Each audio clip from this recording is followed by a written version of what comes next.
민수기 14장 6절에서 10절까지 말씀. 찾으신 줄 알고 제가 받들어 봉독하겠습니다. 민수기 14장 6절에서 10절까지 말씀입니다. 그 땅을 탐지한 자 중 눈의 아들 여호수아와 여분네 아들 갈렙이 그 옷을 찢고 이스라엘 자손의 온 회중에게 일러 가로되 우리가 두루 다니며 탐지한 땅은 심히 아름다운 땅이라. 여호와께서 우리를 기뻐하시면 우리를 그 땅으로 인도하여 들이시고 그 땅을 우리에게 주시리라.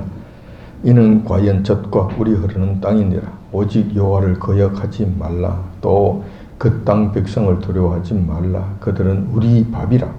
그들의 보호자는 그들에게서 떠났고 여호와는 우리와 함께 하시느니라. 그들을 두려워 말라 하나 온 회중이 그들을 돌로 치려 하는 동시에 여호와의 영광이 회막에서 이스라엘 모든 자손에게 나타나시니라.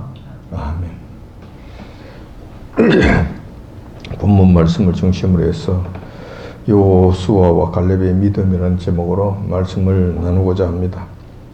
이 말씀은 여러분들이 잘 아는 말씀이고 한두 번씩은 다 들어보셨던 이 말씀인 줄 압니다. 그러나 다시 한번 이 말씀을 되새김질한다는 측면에서 다시 한번 살펴보도록 하겠습니다. 애굽에 종살이를 하던 아브라함의 후손 이스라엘 백성들은 여호와 하나님의 크신 은혜로 인해 출애굽을 하게 됩니다. 바로의 종된 신분에서 완전한 자유를 얻는 자유인으로 된 것입니다. 그 후 그들은 시내산을 거쳐서 가네스 바네아라고 하는 곳까지 오게 됩니다. 여호와 하나님께서 이스라엘 백성들에게 주시겠다고 약속하신 그 가나안 땅 경계 지점까지 이르게 된 것입니다. 가데스 바네아는 가나안 땅에 바로 들어갈 수 있는 그 입구 지역 경계선 그 지점인 것입니다. 이제 이스라엘 백성들은 하나님의 약속에 따라서 가나안 땅으로 들어가 그 땅을 차지하기만 하면 됩니다. 행복은 눈앞에 있고 약속의 완성이 코앞에 닥쳐온 것입니다. 이제부터는 광야의 고생은 끝나고 젖과 꿀이 흐르는 땅에서 행복을 누리기만 하면 되는 것입니다. 그곳 가데스 바네아에서 이스라엘 백성들은 가나안 땅을 취하기 전에 정탐꾼을 먼저 보내자고 제안을 합니다. 우리가 가나안 땅에 대해서 잘 알지 못하니 가나안 땅이 어떠한 땅인지 한번 알아보자. 그리고 또 이스라엘 백성들이 그 땅을 취하러 간다면 어느 길로 가는 것이 좋을지 사전에 한번 탐지해 보자는 것입니다. 그렇게 해서 그 탐지된 그것을 바탕으로 해서 가나안 땅을 취하러 가자라는 것입니다. 자, 이러한 제안을 여호와 하나님께서는 좋게 여기시고 허락하시고 모세가 이 일을 시작하게 됩니다. 이스라엘 지파 12지파별로 대표자를 뽑아서 총 12명으로 하여금 이 정탐의 일을 하도록 맡긴 것입니다. 이 정탐꾼들은 각 지파의 대표격에 이르는 아주 훌륭한 자들로 구성이 됐습니다. 자, 이들은 그러한 명령을 민족의 백성들의 명령을 받고 가나안 땅에 들어가게 됩니다. 그리고 40일 동안 가나안 땅 이곳저곳을 샅샅이 정탐을 하고 돌아옵니다. 그래서 그들은 이곳저곳 둘러보면서 정탐한 내용, 보고 느낀 점들을 백성들에게 보고를 합니다. 오늘 본문의 말씀이 이제 이러한 일들을 하는 과정에 일어난 일들을 기록하고 있는 내용들입니다. 자, 그들은 분명히 12명이 같이 다녔습니다. 그리고 같은 현상들을 목격했습니다. 그리고 모두들 같이 돌아와서 백성들 앞에 선 것입니다. 그러니까 같은 것을 보고 같이 행동하고 같이 다녔으니까 그 입에서 같은 말이 나와야 이게 정상적입니다. 그게 합당한 거예요. 그런데 사실은 그렇지 않았다는 거예요. 그 결과를 보고하는 데 있어서 10명의 정탐꾼들과 2명의 정탐꾼들이 극명하게 다른 현상을 보였고 극명하게 다른 말들을 했다는 것입니다. 그 두 명의 정탐꾼은 여러분들이 잘 아시는 바와 같이 여호수아와 갈렙이라고 하는 출중한 믿음의 사람이었던 거예요. 먼저 10명의 정탐꾼들은 뭐라고 보고를 했는가 하면은 하나님께서 주시겠다고 약속하신 가나안 땅은 우리가 절대로 차지할 수 없다고 주장을 한 것입니다. 여기서 보니까 뭐 쉬운 것 같은데 실질적으로 가보니까 이거는 불가능한 것이다. 하나님께서 주셨다. 그거는 말이 그런 것이고 그것은 우리가 도무지 차지할 수 있는 그런 땅이 아니었다라고 보고를 하는 것입니다. 그것이 13장 32절 33절에 잘 기록되어 있습니다. 그들은 뭐라고 이야기를 하느냐 하면은 이스라엘 자손 앞에서 그 탐지한 땅을 악평하여 가로되 우리가 두루 다니며 탐지한 땅은 그 거민을 삼키는 땅이요 거기서 본 모든 백성은 신장이 장대한 자들이며 거기서 또 네피림 후손 아낙 자손 대장부들을 보았나니 우리는 스스로 보기에도 메뚜기 같으니 그들이 보기에도 그와 같았을 것이니라 라고 이야기를 합니다. 그들은 여호와 하나님께서 너희들은 가기만 가면 된다. 그 땅을 취하라 라고 명하신 데 대해서 우리는 그렇게 할 수가 없다라고 말한 것입니다. 여호와 하나님께서는 그 땅을 젖과 꿀이 흐르는 땅이라고 하셨는데 그들은 그 땅에 대해서 악평을 합니다. 이것은 좋지 못하다. 우리가 그 땅을 능히 취할 수 없다라고 하는 거예요. 자, 그 10명의 정탐꾼들이 부정적으로 이렇게 보고를 했는데 그들이 부정적으로 이야기한 것, 즉 다시 말해서 그 땅을 취할 수 없다라고 하는 데 대해서는 아주 이성적이고 과학적인 근거를 제시를 합니다. 자, 그들이 근거 없이 아무렇게나 말한 것이 아니라 정말 타당한 근거를 제시했다는 거예요. 그 첫 번째 그들이 제시한 근거를 보면 이런 거예요. 가나안 땅 족속들의 성읍은 견고하고 힘이 크다는 것. 13장 28절에 보면 이렇게 기록되어 있습니다. 그러나 그 땅 거민은 강하고 성읍은 견고하고 힘이 클 뿐 아니라 라고 말합니다. 다시 말해서 그들이 봤을 때 그 성읍은 보통 성읍이 아니에요. 굉장히 큰 거예요. 그리고 굉장히 두꺼운 거예요. 굉장히 높아요. 그리고 어느 한 곳 허물을 만한 허술한 곳이 없는 대단한 성벽들인 거예요. 그래서 우리 힘으로는 그것을 탈취할 수 있는 방법이 없다는 거예요. 우리가 성벽을 기어 올라갈 수도 없고 성벽을 무너뜨릴 만한 특별한 장비가 있는 것도 아니고 우리 성벽을 공격해서 빼앗은 그런 전투 전력도 없다. 전쟁한 경험도 없다. 그러니 그 거대한 성벽을 우리가 어떻게 이길 것인가, 어떻게 그것을 탈취할 것인가, 이거는 불가능한 거죠. 이거는 우리가 합리적으로 생각해 봤을 때 이건 말이 안 되는 것이다 라는 거죠. 두 번째 그들이 안 된다고 말한 근거는 이런 거예요. 그 땅 거민들이 너무 강해서 우리는 그들과 싸움의 상대가 안 된다는 거예요. 잘못 싸움을 하게 된다면 우리 장정들이 다 맞아 죽는 건 말할 것도 없고 이 전쟁에서 지게 되기 때문에 우리 부인들과 자녀들까지 모두 사로잡혀서 욕을 보거나 노예가 되거나 죽임을 당하거나 절단 난다는 거예요. 절단 나. 자, 그들이 그럼 거짓말을 한 것인가? 그렇지 않아요. 그들이 이렇게 이야기하잖아요. 우리는 스스로 보기에도 메뚜기 같으니 그들이 보기에도 그와 같았을 것인데. 왜냐하면 그들은 그때 네피림의 후손인 아낙 자손들이 살았잖아요. 최소한 키가 3m입니다. 최소한 키가 3m. 자, 그런 어마어마하게 큰, 그리고 덩치가 거대한 힘이 장사인 그런 자들이 그 어마어마한 성벽에서 버티고 서 있으니 우리가 무슨 재주로 이기겠냐는 거예요. 어떻게 그들과 싸워서 승리할 수 있겠냐는 겁니다. 그러니까 우리가 그게 그 거대한 자손들, 최소한 키가 3m가 넘는 그런 자손들, 그런 사람들하고 이렇게 비교해 볼 것 같으면 우리가 메뚜기 같다는 거예요. 또 메뚜기 같다는 메뚜기. 우리가 그렇게 보여. 우리 스스로가 봐도 그런데 그들이 우리를 볼 때는 안 그렇겠냐는 거예요. 당연히 그럴 것이라는 거예요. 그래 이게 될 이야기냐는 것이죠. 사실 정탐꾼들의 주장은 일리가 있습니다. 그 당시 가나안 땅에는 네피림의 후손인 아낙 자손들이 살고 있었고 그들은 그인족으로서 거대한 성읍을 건설하고 가나안 땅을 지배하면서 살고 있었던 겁니다. 그렇기 때문에 이러한 현실적인 근거를 가지고 그들이 이야기를 하기 때문에 이것이 완전히 말이 안 되는 소리를 한다, 이상한 소리를 한다, 반대를 위한 반대를 한다, 그런 것이 아니에요. 그들은 지극히 이성적이고 타당한 소리를 한 것입니다. 그러면 10명의 정탐꾼들의 주장에는 문제가 없는가? 당연히 결정적인 오류와 문제들을 갖고 있습니다. 그러한 문제점들은 10명의 정탐꾼들과는 대비되는 여호수아와 갈렙의 주장을 보면은 곧바로 알 수가 있습니다.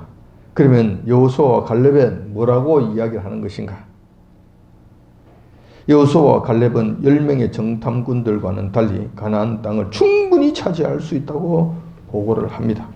그 13장 30절에 그 말씀이 기록되어 있는데 갈렙이 모세 앞에서 백성들을 안돈시켜 가르되 우리가 곧 올라가서 그 땅을 취하자 능히 이기리라 라고 주장을 하는 것입니다.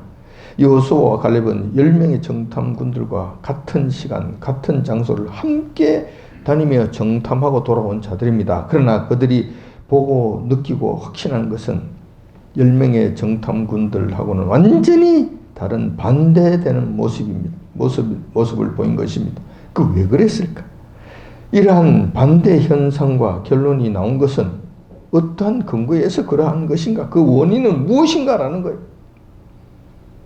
우리가 지금 여기에서 주목하고자 하는 것은 여기에 주목하고자 하는 거예요. 그 원인이 무엇인가? 그 거대한 것과 거대한 힘을 뛰어넘는 그 당당함과 그 자신만만함은 어디서 나오는 건가라는 여호수아와 갈렙이 담대하게 승리를 장담하는 데는 그들만의 근거가 있었던 것입니다.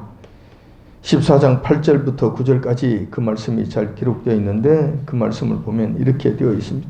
여호와께서 우리를 기뻐하시면 우리를 그 땅으로 인도하여 들이시고 그 땅을 우리에게 주시리라.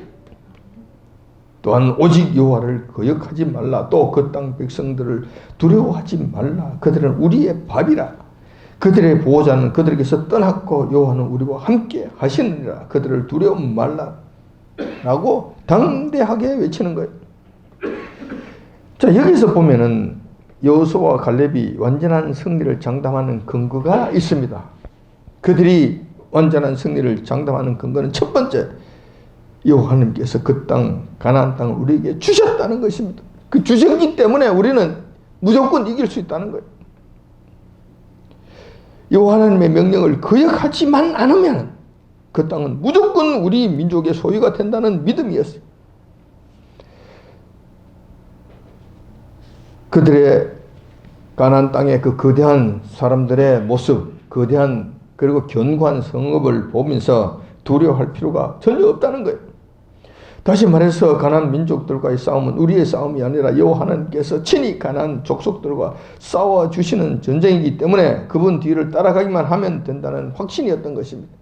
우리의 싸움이 아니라 여호와 하나님께서 명령하셨지 아니하냐, 여호와 하나님께서 약속하지 아니하셨느냐, 여호와 하나님께서 주시겠다고 말씀하지 아니하셨느냐. 그러면 여호와 하나님께서 말씀하신 것은 반드시 그대로 이루실 것인데 그 약속대로 될 것이기 때문에 우리 그냥 가면 된다. 다시 말해서 우리 책임이 아니라 여호와 하나님이 말씀하셨으므로 여호와 하나님의 책임이 되는 것이다. 여호와 하나님께서 책임져 주신 것이다. 그렇기 때문에 여호와 하나님께서 친히 그들을 쳐부수실 것이다. 그럼 우리는 그 뒤를 따라가기만 하면 된다. 그냥 가기만 가자. 특별히 우리가 전쟁하려고 칼 들고 총 들고 설칠 필요가 없다. 그냥 가기만 가자. 이것이 여호수아와 갈렙이 담대하게 이야기하는 반드시 이길 수밖에 없다라고 주장하는 근거가 된 것입니다. 올라가서 그 땅을 차지하라고 여호와님께서 명령하셨기 때문에 여호와님께서 모든 것을 책임져 주실 것이다. 그러므로 우리는 그냥 그 말씀에 순종하기만 하면 된다. 우리의 전쟁이 아니라 여호와님께서 친히 앞서서 행하시는 여호와 하나님의 전쟁이시라. 우리가 그들과 직접 싸우면 우리가 이기지 못하겠지. 그 성을 허물지 못하겠지만 여호와 하나님께서 하시면 문제는 달라진다. 라는 거예요. 두 번째, 여호수아와 갈렙이 승리할 수 있다고 주장하는 근거는 이런 것입니다.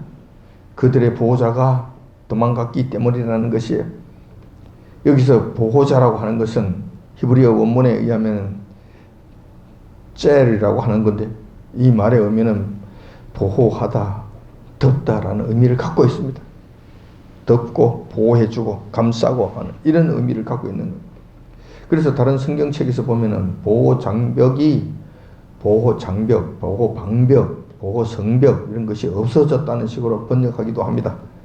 하지만 본문에서는 짤에 대해서 그렇게 해석하는 것보다는 의역을 해서 보는 것이 더 합당할 것으로 보입니다. 다시 말해서 가나안 주민들을 보호하고 있는 영적 보호자로 보는 것이 옳다는 거예요. 더 바람직해 보인다는 거예요. 다시 말해서 겉으로 보기에는 성벽이 웅장하고 거민들이 거인이어서 난공불락처럼 보일지 모르지만 아낙 자손들 배후에서 그들을 지켜주고 그들에게 힘을 주고 그들을 이끌어가는 그 배후 세력, 영적 세력, 그들의 우상, 그들의 귀신, 그들의 허감의 세력들이 도망갔다는 거예요. 왜? 여호와님께서 앞서 나가심으로 인해서 그 악한 세력들이 혼비백산해서 전부 다 도망갔다는 거예요.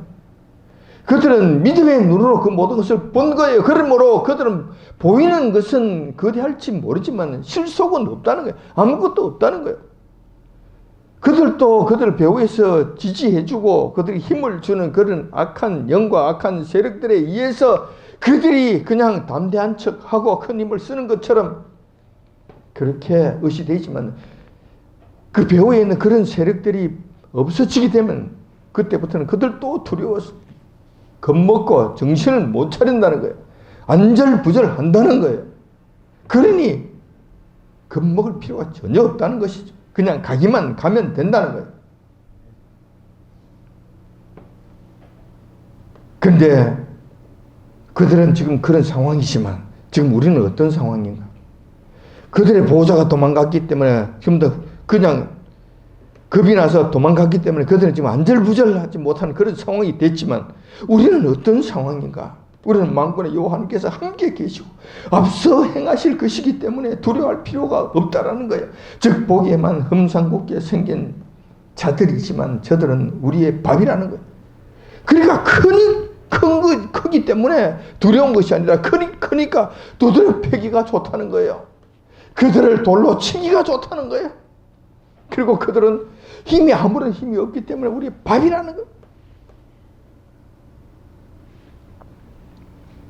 그래서 그냥 밀러 올라가기만 하면 모든 게임은 끝난다고 장담하였던 것입니다. 자, 그러면 이쯤에서 10명의 정탐꾼들과 여호수아와 갈렙 간의 결정적인 차이는 무엇인가? 10명은 무엇을 받고 이 2명은 무엇을 받느냐는 거예요. 그 차이가 같은 시간에 같은 곳을 갔다가 같이 돌아왔는데 누구는 이걸 보고 누구는 이걸 봤기 때문에 이러한 일들이 반대되는 현상들이 나타났지 않았냐는 거예요. 그런데 그것이 그렇게 결정적으로 다르게 본 그 차이점이 뭐냐는 거예요. 10명의 정탐꾼들은 눈에 보이는 현상들만을 가지고 분석하고 판단하고 그에 따른 합리적 결론을 내렸습니다. 눈에 보이는 현상만 가지고 한 거예요. 자, 이렇게 판단하는 방식은 세상 사람들, 곧 여호와 하나님을 알지 못하는 사람들 사이에서 보편적으로 행해지는 방식입니다. 그들은 대부분이 아니라 전부 다지. 다 이런 방식으로 판단합니다. 이런 방식으로 봅니다. 이런 방식으로 분석합니다. 그리고 거기에 따른 결론을 내리고 거기에 따른 행동을 합니다. 그렇기 때문에 그들은 상당한 오류를 일으킵니다. 늘 부정확한 것이 뒤따라 일어나는 거예요. 항상 오류를 일으키게 되는 거예요. 그런데 이스라엘 백성들은 세상 사람들이 아니잖아요. 그들은 요한을 알지 못하는 사람들이 아니잖아요. 그들은 지난 몇 개월 동안 여호와 하나님의 전능하시고 그 거대하신 그 능력을 친히 목격한 자들 아니었습니까? 그 출애굽한 이후로 가데스 바네아에까지 오기까지 그들은 오랜 시간이 걸렸는가, 몇십 년이 걸렸는가? 그렇지 않잖아요. 한 몇 개월밖에 걸리지 않았어요. 한 6개월 정도 걸린 것 같아요. 한 6개월 정도. 그 기간 동안에 그들은 수많은 여호와 하나님의 전능하신 능력을 친히 목격한 거예요. 직접 확인한 거예요. 직접 그들은 체험을 한 거예요. 큰 것들만 몇 가지 살펴보면은 절대로 부인할 수 없는 사건들만 몇 가지만 보더라도 이런 거예요. 몇 개월 전에, 불과 몇 개월 전에 홍해가 갈라지는 사건을 친히 그들은 경험했잖아요. 직접 경험했잖아요. 여호와 하나님께서 그렇게 하실 수 있다는 능력을 그들은 봤잖아요. 불가능하게 보이는 이 일들이 현실로 나타나는 것들을 그들은 보았잖아요. 직접 체험을 했잖아요. 뿐만 아니라 시내산에서는 여호와 하나님의 영광이 친히 나타나시는 사건을 그들은 목격도 하고 느끼기도 했잖아요. 하나님께서 이 시내산 위에 그냥 강림하실 때에 천지가 요동하고 그 무려 같은 소리와 바위가 터져 나가며 그 땅이 흔들리고 지축이 흔들리는 이 모든 일들을 그들은 직접 목격했잖아요. 그 위에 그냥 불 같은 것이 그냥 불 같은 것이 튀고 하는 이런 것들을 봤잖아요. 그리고 하나님의 음성을 직접 들었잖아요.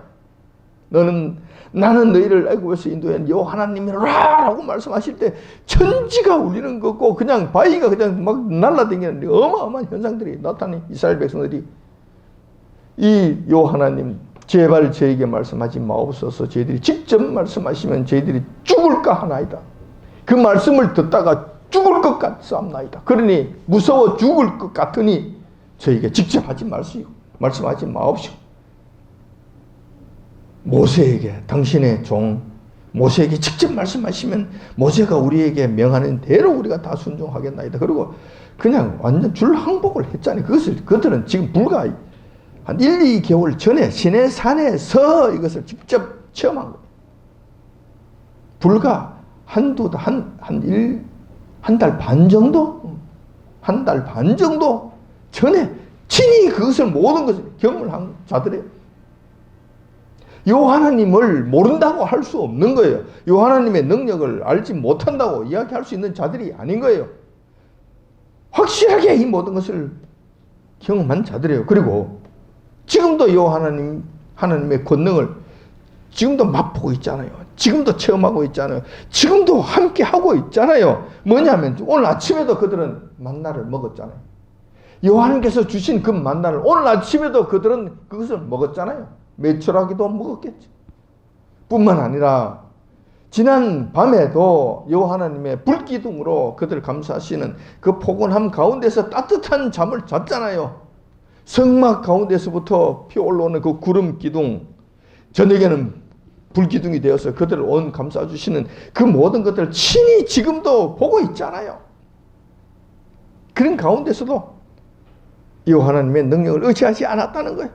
여호와 하나님의 말씀을 고지 듣지 않았다는 거예요. 말씀을 듣지 않을 정도가 아니라 여호와 하나님의 말씀을 짓밟아 버리고 오히려 그 말씀에 대적을 하고 그 말씀을 거역을 하고 여호와 하나님께 반역을 일으키는 이런 일들까지 나아가게 되는 거예요. 이러한 것들이 그들 현실 속에 있음에도 불구하고 10명의 정탐꾼들은 현실만을 바라보고 낙심하였을 뿐만 아니라 결과적으로 요한은 명령을 정면으로 무시하고 반란을 도모하는 일을 행했던 것입니다. 반면에 여호수아와 갈렙은 10명의 정탐꾼들과 똑같은 현상을 목격하였습니다. 현실만을 본 것이 아니라 그 위에 계시는 믿음의 세계, 곧 여호와 하나님의 무한하신 능력의 세계를 보았던 것입니다. 여호수아와 갈렙은 가나안 땅 아낙 자손들을 보면서 왜 두려운 마음이 없었겠습니까? 당연히 그들에게도 두려운 마음이 있었을 겁니다. 우와, 저놈들 우리가 어떻게 때려잡지? 저 거대한 성을 우리가 어떻게 함락하지? 우리가 잘못 덤벼들다간 우리가 메뚜기 같으니 그 집 밟아버리면 한 손에 그냥 다 죽을 것 같은, 죽지 않겠나는 두려움이 왜 없었겠습니까? 그러나 그들은 그 자리에서 실망하고 두려워하기보다는 그들의 보호자이신 여호와 하나님을 바라봤던 것입니다. 그리고 그분께서 하신 말씀을 되새기면서 반드시 그대로 될 줄을 믿고 의심치 않으므로 저런 담대한 모습을 보일 수 있었던 것입니다. 결론적으로 10명의 정탐꾼들과 여호수아와 갈렙 간의 차이점. 한 사람은 여호수아와 갈렙은 믿음이 있었고 그들은 믿음이 없었다는 것입니다. 10명은 하나님의 말씀을 부인하였고 2명은 하나님의 말씀을 온전히 믿었다는 것입니다.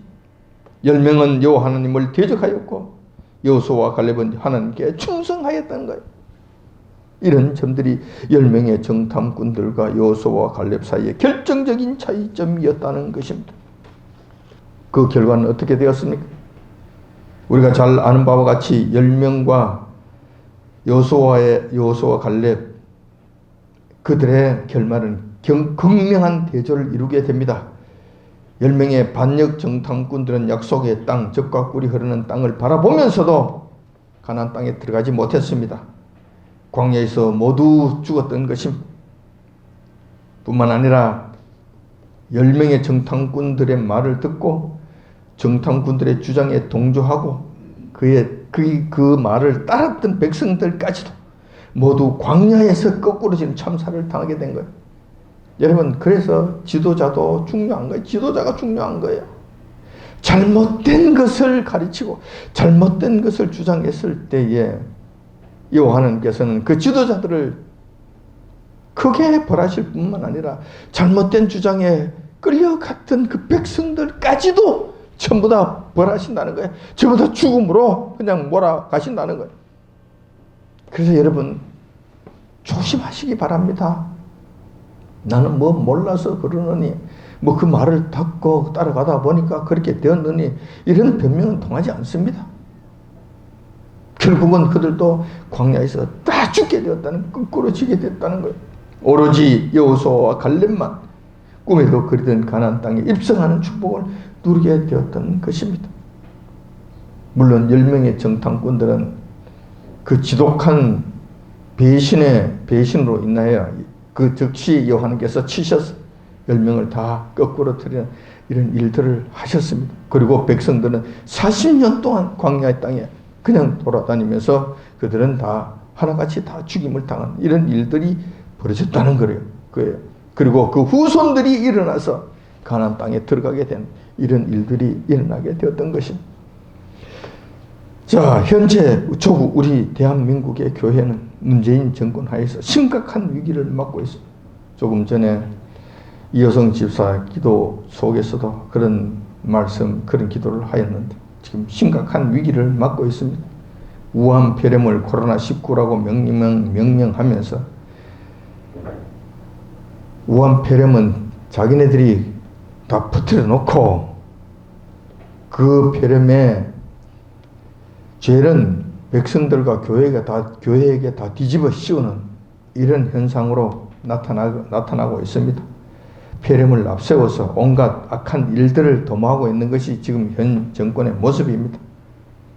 일반 백성들에게는 마스크 쓰기와 사회적 거리 두기를 통해서 백성들의 자유를 억압하고 저들 마음대로 백성들을 통제하고자 합니다. 지금 거의 완전한 성공을 지금 거두고 있습니다. 거의 성공 사례입니다. 완전한 성공 사례라고 볼 수 있습니다. 문제는 교회인데 문재인 정권에게 있어서 교회는 눈에 가시 같은 존재입니다.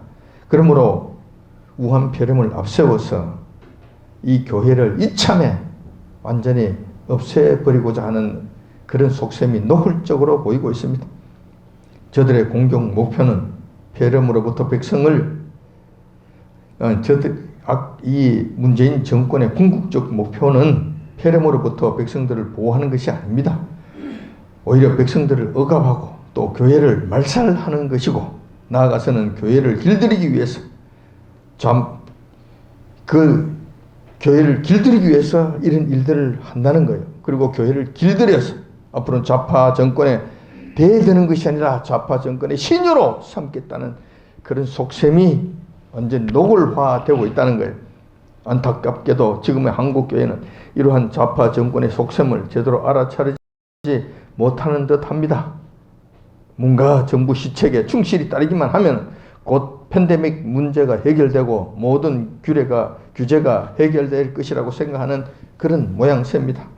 아직도 사태 파악이 안 되는 모습이어서 안타깝습니다. 이와 같은 현실 속에서 한국교회는 두 가지 반응을 보이고 있습니다. 대형 교회를 비롯한 대부분의 교회들은 정부 방침에 순응하여서 문 정부가 지시하는 대로 따라가자는 그런 축이한 그런 부분, 그런 모습을 보이고 있습니다. 이들이 한 축을 이루고 있다는 거예요.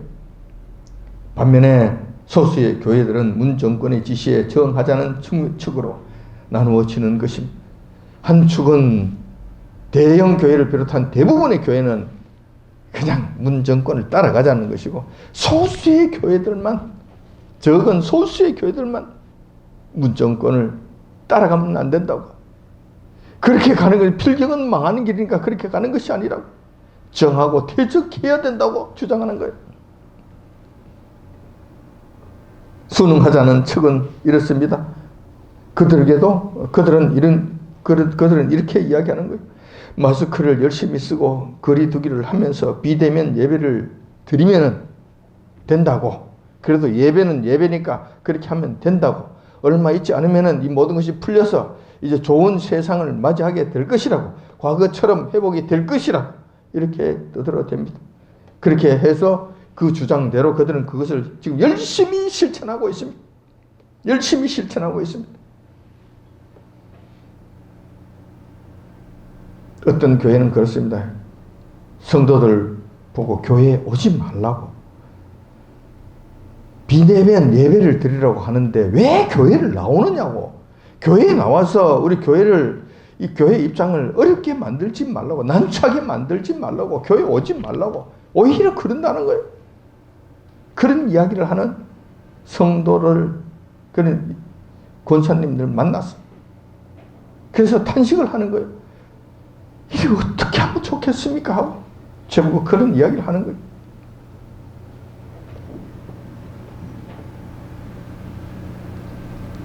그런데 그렇게 하면은 될 줄 알았지.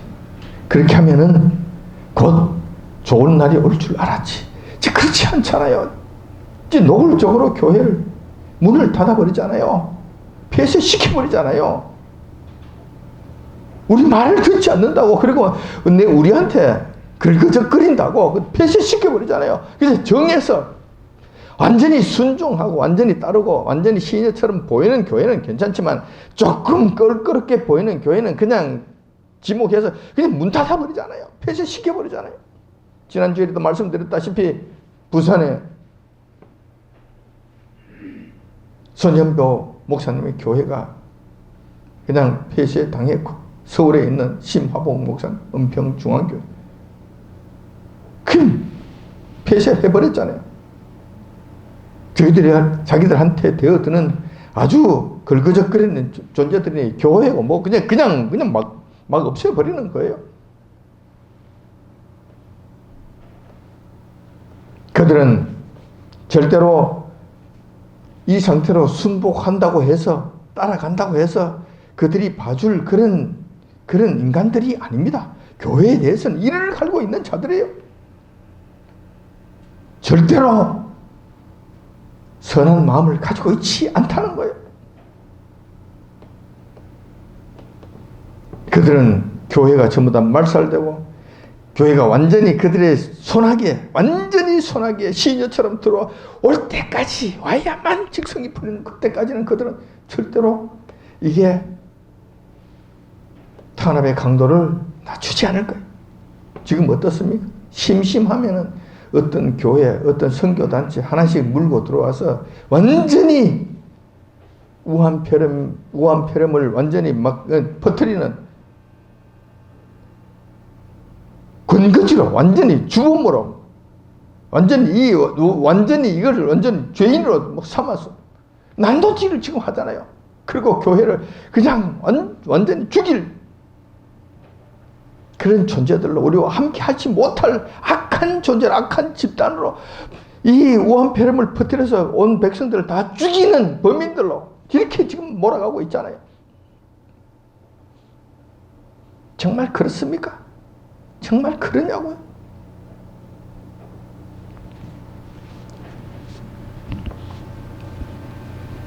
그들이 하는 일은 정당하지 않습니다. 공정하지 않습니다. 정직하지 않습니다. 그들은 무슨 일이든지 사악한 목표를 가지고 있는 거예요. 이때까지 봐왔잖아요. 반면에 거부하자는 교회들은 문재인의 명령을 따르는 것이 아니라 하나님의 명령에 순종하면서 정상적인 예배를 드려야 한다고 주장하는 것입니다. 박해를 받는 한이 있더라도, 어려움을 당하는 한이 있더라도, 그들에게 미움을 받는 한이 있더라도, 교회가 폐쇄된 한이 있더라도, 교회가 완전히 포크레인에 의해서 부서진 한이 있더라도 우리 할 것은 해야 된다고 주장하는 자들이 물론 어렵겠죠. 물론 힘들겠죠. 그렇게 해야 된다고 주장하는 자들이, 왜냐하면 문재인의 말보다는 하나님의 말씀이 더 중요하기 때문에 그런 거예요. 지금 한국 교회의 이러한 현상들을 보면서 오늘 정탐꾼의 말씀이 떠오르는 것입니다. 지금 대부분의 한국 교회는 여호와 하나님의 말씀이 귀에 들어오지 않습니다. 눈에 보이는 현실 그것만 보는 거예요. 지금 눈에 보이는 현실은 문재인이라고 하는 거대한 힘과 조직들입니다. 그 조직들을 볼 때, 문재인 정권들을 볼 때 자신의 교회 힘만으로는 도저히 싸워서 이길 것 같지 않아 보이는 거예요. 당장 경찰차가 그냥 여러 수십 대가 몰려옵니다. 경찰들이 그냥 여러 수십 명이 와서 그냥 위협쌉니다. 벌금을 1인당 계산해서 200만 원씩 때린다고 그럽니다. 구상권을 청구한다고 그럽니다. 3억 원을 청구한다고 그럽니다. 그리고 3년 이상의 징역을 처한다고 합니다. 그동안 쌓아놨던 교회 다 무너집니다. 다 부서집니다. 교인들 뿔뿔이 흩어집니다. 그동안 애쓰고 힘써서 만들어 이렇게 해놓았던 내 교회 내 교회 다 무너지네. 다 날아가네. 이걸 지킬 수 있는 힘이 전혀 없네. 이렇게 되는 거예요. 이렇게 되면 무서워지는 거예요. 두려워지는 거예요. 도저히 감당할 수 없는 일이 되는 거예요. 문재인 정권을 바라봤을 때 거대한 세력으로 보이는 거예요. 도무지 우리가 이길 수 없는 세력으로 보이는 거예요.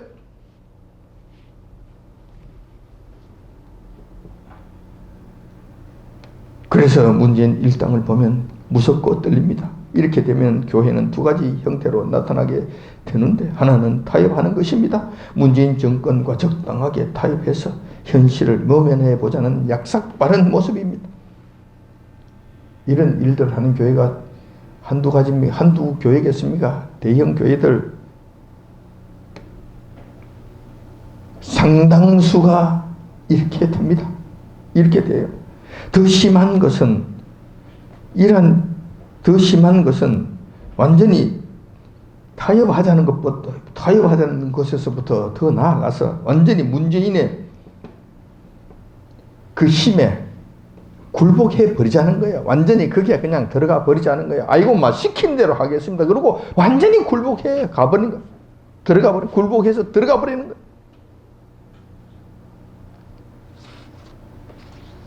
상당히 많은 교회들이 굴복해 들어갑니다. 그 힘에 완전히 굴복합니다. 순종하고 말 한마디 하지 못하고 그냥 주저앉습니다. 이런 형태의 타협을 하거나 그렇지 않으면 굴복하는 현상으로 나타나게 된다는 거예요. 이렇게 되면 당장의 고통은 모면할 수가 있습니다. 하지만 여호와 하나님의 명령은 짓밟히게 되는 것입니다. 여호와 하나님의 말씀은 짓밟히는 결과가 된다는 것입니다. 이렇게 되면은 여호와 하나님의 말씀을 짓밟는 결과가 되면은 그 나중은 생각보다 참혹하게 됩니다. 그들은 가나안 땅을 목전에 두고도 들어가지 못하고 한 사람의 예외도 없이 모두 광야에서 시체가 되는 형벌을 받게 된다는 거예요. 지금 당장은 모면할지 모르지만 앞으로 여호와 하나님께서 일어서실 때는 이 모습이 된다는 거예요. 이 지경이 된다는 거예요. 그러면 우리는 어떻게 해야 됩니까? 여기서 우리는 어떻게 해야 되는 것입니까? 10명의 정탐꾼 그들과 같은 길을 가야 되겠습니까? 아니죠. 당연히 우리는 여호수아와 갈렙의 길을 가야 합니다. 물론 그 길이 쉽지는 않습니다. 왜냐하면 대부분의 교회들이 그 길을 외면하고 있고 모든 백성들이 거부하고 있기 때문에 그렇습니다. 눈에 보이는 모든 세력들이 반대하는 세력들 뿐입니다. 모두가 반대하는 반대 세력들 뿐이라는 거예요. 그러므로 저항도 만만치 않습니다. 하나님의 길을 가려고 한다면 이들의 저항을 뚫고 지나가야 됩니다. 이 모든 어려움과 역경을 이겨내야 합니다. 그래야 여호수아와 갈렙의 길을 갈 수가 있다는 것입니다. 이렇게 하기 위해서는 우리는 믿음의 눈을 떠야 합니다. 그리고 믿음의 세계를 바라보아야 합니다. 이 일을 위해서 전능하신 여호와 하나님께서 무슨 말씀을 하고 계시며 무슨 일을 하고 계시는지 하려고 하시는지 보아야 합니다. 그분의 손길을 보지 못하고 그분의 능력을 보지 못하고 여호와 하나님께서 지금 계시는 것을 구름 뒤에 계시는 여호와 하나님을 보지 못한다면 이 길을 갈 수 없습니다. 우리도 주저앉게 될 겁니다. 우리도 낙심하게 될 거라는 거예요. 본문 말씀에 의하면 문재인 일당들은 벌써 그들의 보호자가 도망가고 없습니다. 덩치만 큰 허수아비들입니다. 허장성세라는 겁니다. 그들을 보호해주는 그들의 악한 영들은 아마 도망을 갔다는 거예요. 그들은 힘이 없다는 거예요. 그래서 교회를 지금도 두려워하고 있다는 거예요. 반면에 우리는 비록 작은 무리고 연약한 자들이지만 우리에게는 전능하신 여호와 하나님께서 함께 계십니다. 그분께서 대신 싸워 주실 것이라는 거예요. 그러므로 우리는 허장성세와 같은 허수아비와 같은 그 겉모습만 보고 두려워할 일이 아니라는 거예요. 거기에 주눅들 일이 아니라는 거예요. 우리와 함께 하시는 여호와 하나님이 계심으로 우리는 담대하게 이겨나갈 수 있다는 거예요. 그러므로 우리는 말씀에 의지하여 진군하기만 하면 됩니다. 그냥 예배 드리면 됩니다. 그냥 가면 됩니다. 그냥 우리의 갈 길을 가면 되는 거예요. 그러면 이것은 우리의 싸움이 아니라 문재인과 여호와 하나님 간의 싸움이 되게 된다는 거예요. 여호와 하나님께서 친히 싸워주신다는 겁니다. 그러면 온전한 승리를 이루게 된다는 거예요. 여호와 하나님께서 싸우심으로 누가 그 앞에 대적할 수 있겠냐는 거예요. 그래서 우리는 온전한 승리의 확신과 믿음을 가지고 느긋하게 기다리며 가면 되는 것입니다. 부디 이렇게 해서 여호수아와 갈렙처럼 살아서 축복의 땅, 가나안 땅, 생명의 땅, 영원한 세상에 다 들어가시는 저와 여러분들이 다 되시길 이 아침 주님의 이름으로 축원드립니다. 아멘.